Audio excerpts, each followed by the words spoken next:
Aspirant and learner প্রত্যেককে welcome জানাই আজকের এই সেশনে। আমি বিশ্বজিৎ মহান্তি তোমাদের সাথে রয়েছি আজকে একটি নতুন গুরুত্বপূর্ণ টপিক নিয়ে আলোচনা পর্বে। তোমরা অনেকেই প্রশ্ন করেছিলে আমাকে, বা আপনারা অনেকেই প্রশ্ন করেছিলেন আমাকে কিছু জানার জন্য। তো মনে হলো বলা প্রয়োজন, তাই আমি বলতে এসেছি কিছু কথা, হয়তো আপনাদের জন্য এটা ইউজফুল হতে পারে। দেখো, অনেকেই প্রশ্ন করছে, স্যার এই ওবিসি মামলাটা পিছিয়ে গেল, তাহলে কি নিয়োগগুলো আবার বন্ধ হয়ে যাবে? পরিষ্কার কথাই বলে রাখি যে আমরা দেখেছি এসএসসির যে এক্সাম হতে চলেছে 7ই সেপ্টেম্বর এবং 14ই সেপ্টেম্বর। অনেকেই বলেছিল এক্সাম হবে না, কিন্তু এক্সাম তো আলটিমেট হতে চলেছে, এখন অবধি হওয়ার কথা রয়েছে, হয়তো হবে বলে আমি আশাবাদী। দেখো, এবার গল্পটা হচ্ছে এসএসসি গ্রুপ সিডির নিয়োগ বিজ্ঞপ্তি নিয়ে। যেভাবে নিয়োগ বিজ্ঞপ্তি গ্যাজেট প্রকাশ করা হয়েছে, অফিসিয়াল নোটিফিকেশন কিন্তু প্রকাশ করা হবে এই মাসের মধ্যেই, এবং সেই এক্সামটা অ্যাজ পার শিডিউল নভেম্বর মাসে কিন্তু হতে চলেছে। এবার অনেকেই প্রশ্ন করছেন, স্যার এই ওবিসি মামলাটা পিছিয়ে গেল, 9 সেপ্টেম্বর হয়ে গেল, তাহলে কি হবে?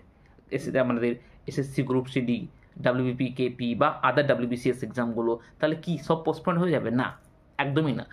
যেমন করে বলা ছিল যে আগের লিস্ট অনুযায়ী কিন্তু সমস্ত নিয়োগ প্রক্রিয়া এবং সমস্ত ভর্তি যেমন চলবে, সেভাবে নিয়োগ প্রক্রিয়াগুলোও চলবে। অতএব এটা নিয়ে বাধার কিছু নেই। আমার মনে হয় প্রত্যেকের ফোকাস করা উচিত এখন প্রিপারেশনের দিকে, প্রত্যেকের ফোকাস করা উচিত এখন সেই জায়গায় যেখানে তোমাকে লক্ষ্যভেদ করতে হবে, তোমাকে এক্সামগুলো ক্র্যাক করতে হবে।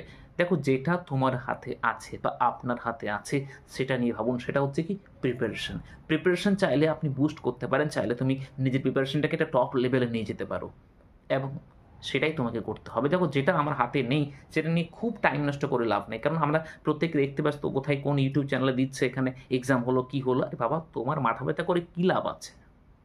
হাই কম্পিটিশন মার্কেটে ফাইট দিতে শেখো, ফাইট দাও, নিজের জায়গাটা ছিনিয়ে নাও।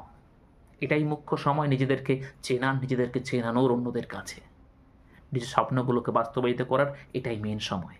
তুমি হতে পারো সেই বীর, যে বীর যোদ্ধা এই যুদ্ধে জয়ী হবে। তাহলে প্রত্যেককে বলছি, প্রিপারেশনে মন দাও। আমাদের চ্যানেলে অবশ্য নতুন হলে চ্যানেলটিকে সাবস্ক্রাইব করতে ভুলবে না, কারণ প্রত্যেকের জন্য যে কোনো আপডেট বা প্রিপারেশন আমি সমস্ত কিছুই করি থাকি। ম্যাথমেটিক্স এবং জিআই যদি কোনো প্রবলেম হয় বা না হলেও, প্রত্যেককে বলবো আমাদের ফ্রি ক্লাসগুলো দেখো, ফ্রি ক্লাসগুলো করো আগে।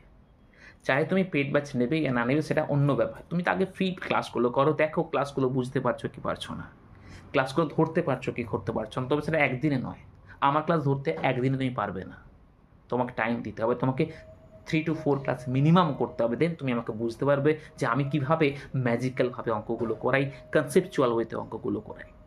তাহলে, এবং যদি অবশ্যই কেউ চাও, আমাদের প্রিভিয়াস ইয়ার আমি 2টো সেট বানিয়েছি ম্যাথ এবং জিএর, নিতে চাও, মিনিমাম একটা প্রাইস রয়েছে, কারণ টাইপিং কস্ট রয়েছে। এছাড়াও কিন্তু আমাদের আরও ফাইল আসছে, আমি আরও ফাইল করছি। প্রত্যেকের জন্য বলছি, শুধু প্রিপারেশনে মন দাও, প্রিপারেশনে জোর বাড়াও, এবং যা করার সেটা আমাকে কমেন্ট সেকশনে জানাও।